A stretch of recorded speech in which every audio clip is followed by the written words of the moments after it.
Untuk dapat melihat kerajaan Allah, harus dilahirkan kembali dari air dan roh.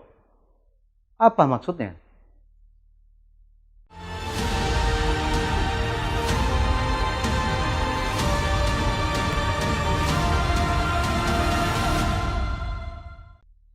Shalom, kita bertemu dalam acara Tanya Jawab Alkitab di channel GPBSI Jakarta. Program yang pasti akan memperkaya wawasan firman Tuhan dan memperteguh iman pada Yesus Kristus. Selamat bergabung bagi saudara yang baru mengikuti program ini. Silakan saudara subscribe, like, dan share video ini agar menjadi berkat. Dan jangan lupa klik tanda notifikasinya. Bersama saya, narasumber kita, Pendeta Dr. Yun Duhi. Shalom, Pendeta Yun. Shalom. Gimana hari ini kabarnya? Baik-baik, puji Tuhan. Puji Tuhan. Pendeta, di dalam episode ini ada pertanyaan yang sebenarnya merupakan pertanyaan mendasar tentang kekristenan, akan tetapi sebenarnya sangat penting bagi orang yang percaya. Jadi pertanyaannya, apa dasar kebenaran dari agama Kristen? Apa dasar imannya? Silakan, Pendeta. Ya, bisa dibilang bahwa dasar iman agama Kristen kita itu adalah Yohanes pasal 3 ayat 1 sampai 5. Coba dibaca ayatnya. Adalah seorang Farisi yang bernama Nikodemus, seorang pemimpin agama Yahudi. Ia datang pada waktu malam kepada Yesus dan berkata, "Rabi, kami tahu bahwa engkau datang sebagai guru yang diutus Allah. Sebab tidak ada seorang pun yang dapat mengadakan tanda-tanda yang engkau adakan itu, jika Allah tidak menyertainya." Yesus menjawab, katanya, "Aku berkata kepadamu, sesungguhnya jika seorang tidak dilahirkan kembali, ia tidak dapat melihat kerajaan Allah." Kata Nikodemus kepadanya, "Bagaimanakah mungkin seorang dilahirkan kalau ia sudah tua? Dapatkah ia masuk kembali ke dalam rahim ibunya dan dilahirkan lagi?" Jawab Yesus, "Aku berkata kepadamu, sesungguhnya jika seorang tidak dilahirkan dari air dan roh, ia tidak dapat masuk ke dalam kerajaan Allah." Ya, ini isi yang terkenal yang Nikodemus tanyakan kepada Yesus ketika mendatangi Yesus. Nah, di ayat 3 dikatakan tentang melihat kerajaan Allah. Dan di ayat 5 dikatakan tentang masuk ke kerajaan Allah. Itu tujuan kita semua kan, sebagai orang Kristen. Ya. Tetapi jangankan masuk ke surga, lihat pun tidak bisa. Jika tidak melakukan apa? Jika tidak dilahirkan kembali dari air dan roh. Jadi perihal lahir kembali dari air dan roh itu perlu kita perhatikan. Ada kalanya Yesus memakai ungkapan sesungguhnya. Bahasa Yunaninya, amin, amin. Ini ekspresi yang dipakai Yesus ketika menekankan sesuatu. Maksudnya, karena itu penting kita disuruh untuk dengar dengan konsentrasi. Coba kita lihat lagi. Yohanes pasal 3 ayat 3. Yesus menjawab, katanya, "Aku berkata kepadamu, sesungguhnya jika seorang tidak dilahirkan kembali, ia tidak dapat melihat kerajaan Allah." Sesungguhnya yaitu amin, amin. Yesus menekankan perihal lahir kembali itu. Nah, Pendeta, jika melihat ayat ini, Yesus berbicara mengenai kerajaan Allah dan hal dilahirkan kembali. Sebenarnya istilah ini ya sering didengar di kalangan kekristenan, Ya. tapi sebenarnya apa sih yang dimaksud dengan lahir kembali? Kata kembali pada dilahirkan kembali, bahasa Yunaninya anoden yang memiliki 3 arti. Arti pertama, dari atas, yaitu dilahirkan dari surga. Arti kedua adalah dari awal. Maksudnya kita disuruh untuk pergi ke titik keberangkatan, titik awal. Itu di mana? Kita disuruh untuk kembali ke kondisi makhluk yang hidup sebelum Adam jatuh dosa. Nah, dengan kata lain, kita disuruh untuk menyangkal diri kita yang sekarang, melepaskan kondisi diri kita yang sekarang, kondisi jatuh dosa, dan kembali melangkah dari awal. Jika tidak demikian, akhirnya harus meruntuhkan semuanya. Nah, kemudian arti ketiga dari dilahirkan kembali, bahasa Inggrisnya born again atau born anew, yang artinya sekali lagi berbeda dengan sebelumnya. Sekali lagi berbeda dengan sebelumnya. Nah, saat itu setelah mendengar firman itu, Nikodemus tidak bisa mengerti sehingga ia bertanya. Coba kita baca lagi ayat 4. Kata Nikodemus kepadanya, bagaimanakah mungkin seorang dilahirkan kalau ia sudah tua? Dapatkah ia masuk kembali ke dalam rahim ibunya dan dilahirkan lagi? Yaitu bagaimana Nikodemus memahami firman yang Yesus katakan? Kata anoten dalam ungkapan lahir kembali yang Yesus katakan itu, ia pahami sebagai apa? Dia pahami secara lahiriah, yaitu lahir kembali secara harfiah, kembali masuk ke kandungan ibu lalu keluar lagi. Semakin anak bertumbuh besar, ibu makin lama semakin kecil kan tubuhnya jika dibandingkan si anak kan. Maksud Nikodemus, bagaimana mungkin dirinya bisa masuk ke kandungan lagi, lalu dilahirkan lagi? Meskipun dia pikir itu tidak masuk akal, namun ia bertanya pelan-pelan. Lalu Yesus berfirman lagi. Dan di saat itu pun dipakai ungkapan sesungguhnya, yaitu apa? Amin. Amin. Coba kita baca Yohanes 3 ayat 5-6. Jawab Yesus, aku berkata kepadamu, sesungguhnya jika seorang tidak dilahirkan dari air dan roh, ia tidak dapat masuk ke dalam kerajaan Allah. Ayat yang ke-6, apa yang dilahirkan dari daging adalah daging, dan apa yang dilahirkan dari roh adalah roh. Nah, pendeta, mungkin bisa dijelaskan Nikodemus yang datang kepada Yesus ini orang yang seperti apa sih? Karena mungkin berhubungan dengan pesan Yesus ini. Coba kita lihat adegan tepat sebelum Yesus berfirman tentang lahir kembali itu. Coba lihat ayat 1, Yohanes 3 ayat 1. Adalah seorang Farisi yang bernama Nikodemus, seorang pemimpin agama Yahudi. Ya. Jadi ia sebagai seorang pemimpin agama Yahudi, ia anggota Mahkamah Sanhedrin. Nah, dengan istilah zaman sekarang, ia berjabatan tinggi, anggota DPR. Dan juga ia adalah orang Farisi. Ketika dengar Farisi, ya, apa yang kita bayangkan? Ya, mungkin kita berpikir orang yang terus menyerang Yesus, sepanjang kehidupan umum Yesus kan selalu diserang oleh mereka. Ya, tapi sebenarnya tidak semuanya begitu. Ada juga orangnya seperti Nikodemus ini. Lihat coba, ayat 2, coba lihat. Ia datang pada waktu malam kepada Yesus dan berkata, Rabi, kami tahu bahwa engkau datang sebagai guru yang diutus Allah. Sebab tidak ada seorang pun yang dapat mengadakan tanda-tanda yang engkau adakan itu jika Allah tidak menyertainya. Sebenarnya Nikodemus bisa juga mendatangi Yesus pada siang hari. Ya, tetapi kenapa ia datangi pada waktu malam? Karena ia memikirkan pandangan orang-orang, takut dilihat orang-orang. Di zaman itu orang-orang yang kedudukannya tinggi dan katanya terpelajar itu tidak mendatangi Yesus. Tetapi Nikodemus ini karena ia orang yang serius, yang sungguh-sungguh, maka ia mendatangi Yesus. Artinya, ia telah melampaui posisi dirinya yang adalah pemimpin orang Yahudi. Yesus berkata bahwa jika datang kepadanya tidak akan lapar lagi dan tidak akan dibuang lagi. Dibuang Yesus. Yohanes 6 ayat 35. Kata Yesus kepada mereka, akulah roti hidup.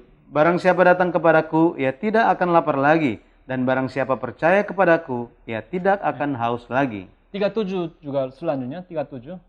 Ayat 37. Semua yang diberikan Bapa kepadaku akan datang kepadaku. Dan barang siapa datang kepadaku, ia tidak akan kubuang. Nah, di ayat 44, 45 juga sama. Nah, ke bumi ini, Yesus datang sebagai terang. Namun orang-orang menolak terang itu. Yohanes 1 ayat 5. Terang itu bercahaya di dalam kegelapan, dan kegelapan itu tidak menguasainya. Nah, yaitu mereka tidak mengerti, tidak mengikuti, ataupun tidak memegangnya.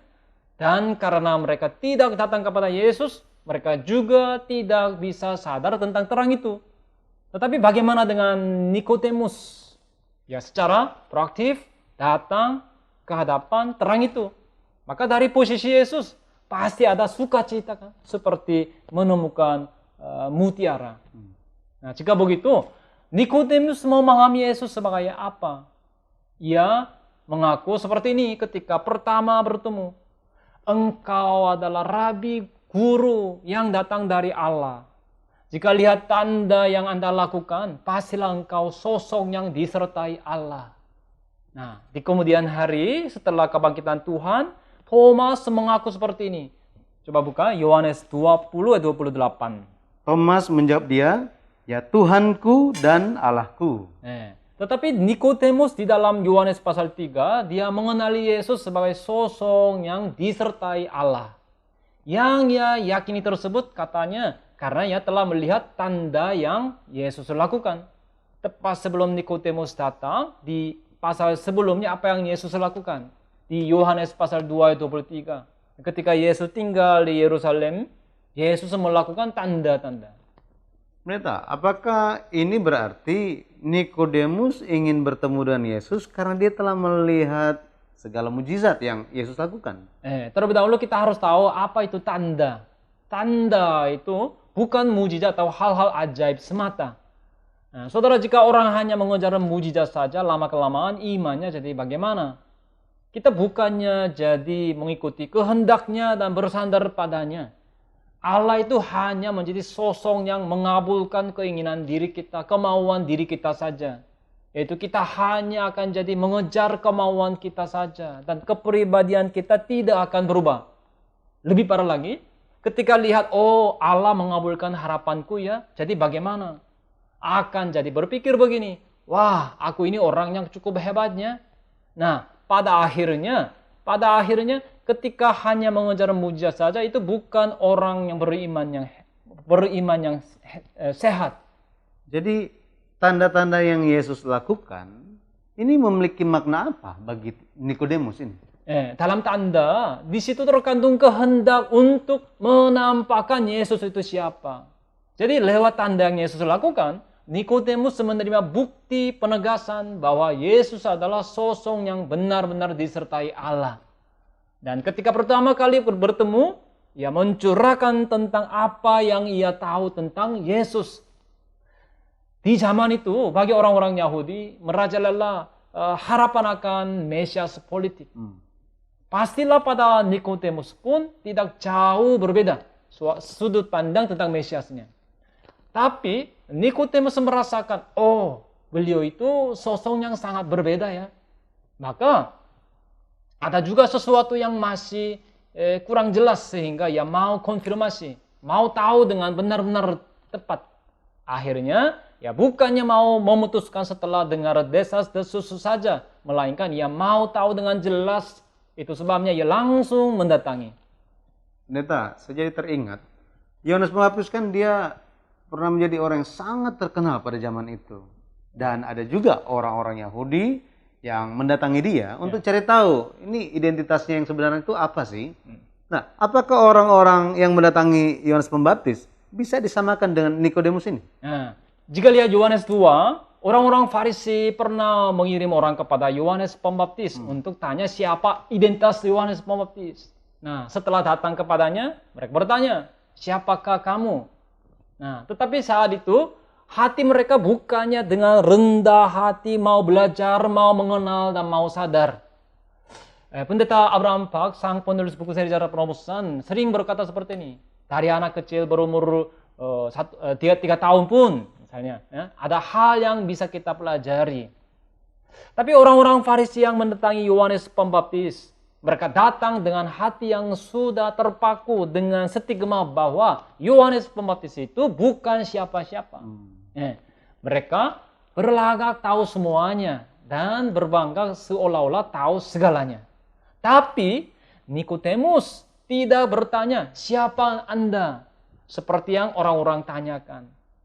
Terlebih dahulu, ia berkata secara tidak langsung tentang apa yang dirinya pahami tentang Yesus.